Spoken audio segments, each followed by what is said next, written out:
The new chairman of Celtic, the former Home Secretary John Reid, was called a war criminal by a fan at the club's annual general meeting. Mr Reid was in the cabinet when Britain took part in the invasion of Iraq in 2003. Jeanette Findlay is secretary of the Celtic Trust, which promotes the interests of fans and small shareholders.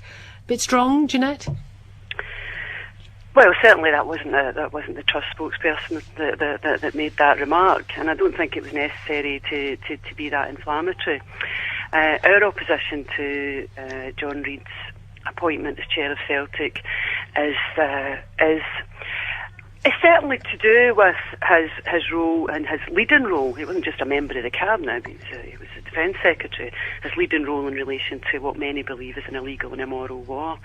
Our view is that if you're going to be the public face of a club like Celtic, which, I don't want to sound like an advert for a well-known store, it's more than just a PLC, and it's in fact more than just a football club.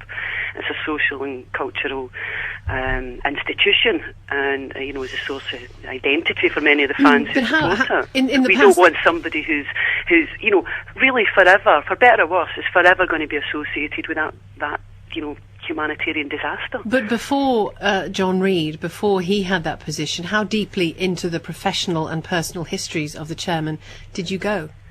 Well, we actually only came into being as a Celtic Trust just about the same time as Brian Quinn became the chairman. So this is the first chairman who's been appointed hypothetically, how deeply into a person's personal and professional history do you think you should go? Well, we made some general points about the search process for board members in general. I mean, we actually have some views about the whole process, and again, for the reasons I've just outlined about the nature of the type of club that Celtic is. We think the search criteria should be much broader than what would be the norm for a PLC.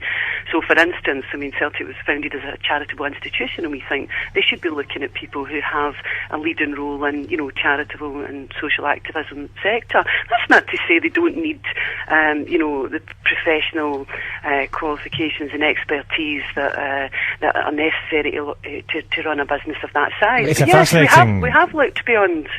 It's a fascinating area, Jeanette. Which are you most uncomfortable with? And this is just a point I'm sure that will occur to some people.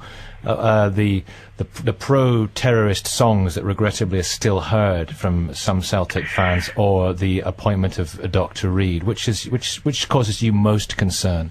Well, I take a different view for you on the so-called pro-terrorist songs that you've just outlined.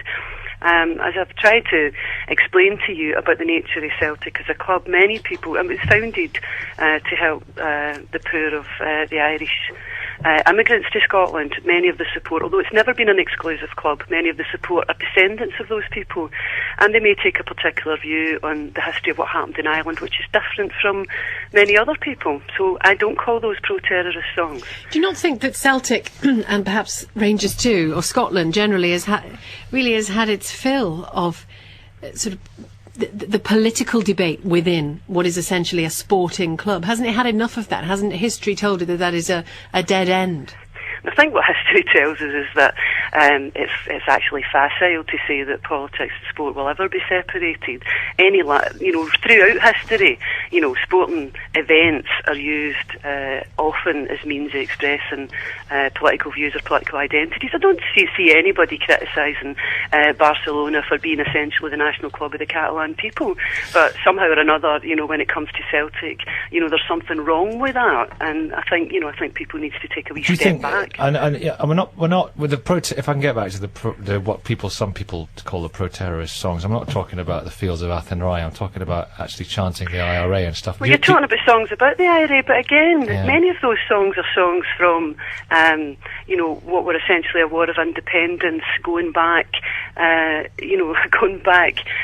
right into sort of early 1920s. In fact, going back over 100 years. People who've lost relatives who have been blown to pieces and murdered by the IRA find that as offensive as you might find Dr. Reid's appointment. Can you not see that? Well, I'm sure the parents of Peter McBride, who was murdered by 2 British soldiers, who were then reinstated under John Reid's watch, will also find that offensive. Jeanette Findlay, there's deaths on both sides. We hear where you're coming from. Thanks very much indeed, Secretary of the Celtic Trust.